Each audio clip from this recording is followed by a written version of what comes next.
म्हाडा कार्यालयातील पिण्याच्या पाण्यात आळ्या. मुंबईत म्हाडाच्या कार्यालयात उंदरांचा सुळसुळाट.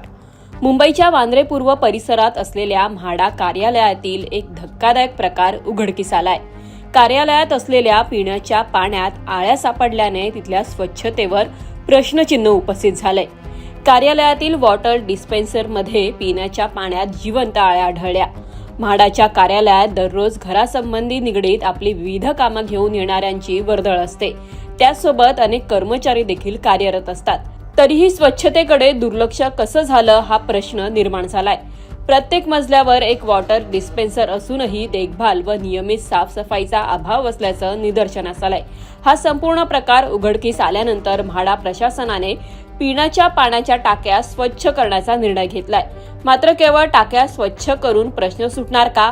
संपूर्ण यंत्रणेची तपासणी होणं देखील आवश्यक आहे, अशी मागणी आता होतीये.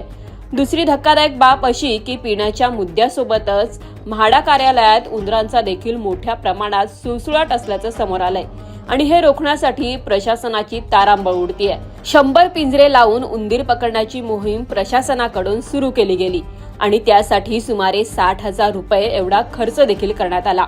माहितीनुसार आठवडाभरात 90 उंदीर पकडून मुख्यालय परिसरापासून दूर सोडले गेले. तरी ही समस्या कायम असल्याचं निदर्शनास आलं. यासाठी 2 कर्मचाऱ्यांची नियुक्ती करून प्रत्येकी 700 रुपये मानधन देऊन सकाळी 8 ते सायंकाळी 6 पर्यंत उंदीर पकडण्याचं काम हे कर्मचारी करतात. प्रत्येक पिंजऱ्याला सुमारे 600 रुपयांचा खर्च देखील येतो.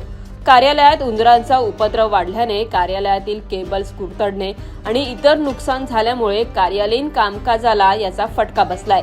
उंदरांची संख्या अजूनही मोठी असण्याची शक्यता वर्तवली जात असल्यानं ही उंदीर पकडण्याची मोहीम पुढे सुरूच राहणार आहे. लोकांना घर देणाऱ्या म्हाडाला आता स्वतःचंच मुख्यालय उंदरांपासून वाचवण्यासाठी विशेष मोहीम राबवावी लागतेय. हीच खरी शोकांतिका आहे. तुम्हाला या प्रकाराबद्दल काय वाटतं? कमेंट करून सांगा. लोकमत मुंबईसाठी निधी पेडणेकरचा रिपोर्ट.